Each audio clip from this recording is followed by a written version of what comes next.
परमवीर चक्र भारत का सर्वोच्च वीरता पुरस्कार यानी इंडिया का हाईएस्ट गैलेंट्री अवार्ड। और ये ऑटोबायोग्राफी बुक हमें बताती है भारत माँ के वीर सपूत और परमवीर चक्र से सम्मानित कैप्टन योगेंद्र सिंह यादव की कहानी। चलिए हम इस परमवीर की कहानी के बारे में जानते हैं। 10 मई 1980 को उत्तर प्रदेश के एक छोटे से गांव औरंगाबाद अहीर में जन्म होता है योगेंद्र सिंह यादव का, एक किसान परिवार में।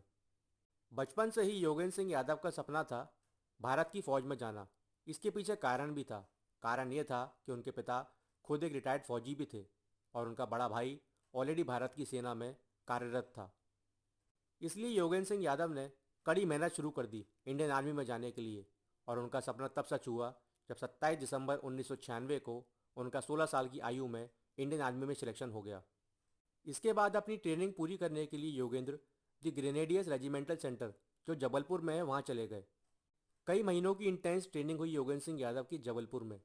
और उनके जीवन का ये वो दौर था जब वो ट्रांसफॉर्मेशन हुआ एक सिविलियन से सोल्जर की तरफ। अपने किताब में योगेंद्र सिंह यादव लिखते हैं, एक जवान के लिए सबसे पहले उसका देश आता है और उस देश के लोग, उसके बाद आते हैं उसके साथी जवान, उसके बाद आते हैं उसका परिवार और अंत में आता है वो खुद। ये डिफरेंस होता है एक आम आदमी में और एक जवान में, जिसके बारे में योगेंद्र सिंह यादव ने अपनी किताब में लिखा है।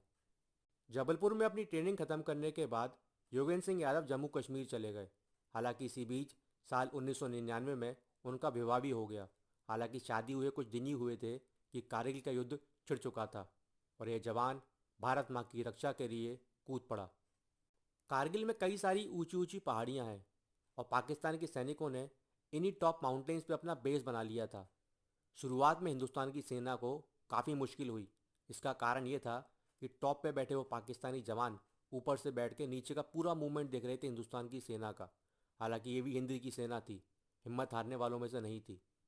इसलिए टोलोलिंग की पहाड़ी जो द्रास सेक्टर में है, इसको जीतना हिंदुस्तान की सेना के लिए काफ़ी इंपॉर्टेंट था स्ट्रेटेजिकली। और हिंद की सेना ने इस टोलोलिंग की पहाड़ी पर तिरंगा झंडा फहराया।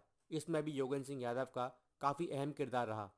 इसके बाद बारी आती है टाइगर हिल की, जो द्रास सेक्टर की सबसे ऊंची पहाड़ी थी। इस पहाड़ी को फतह करने के लिए योगेंद्र सिंह यादव ने जो साहस दिखाया वो अकल्पनीय था। आमने सामने की लड़ाई में कई सारे पाकिस्तानी सैनिकों को मार गिराया। हालांकि इस बीच उनके शरीर में कई सारी गोलियां लग चुकी थी, शरीर का एक हाथ टूट चुका था, लेकिन मन में केवल एक ही संकल्प था, किसी भी तरीके से टाइगर हिल पर हिंदुस्तान का तिरंगा झंडा लहराना चाहिए, चाहे मैं जिंदा रहूं या ना रहूं। भारतीय सेना ने न केवल टाइगर हिल और कारगिल युद्ध को जीता, बल्कि योगेंद्र सिंह यादव को भी उनके पराक्रम के लिए परमवीर चक्र से सम्मानित किया गया।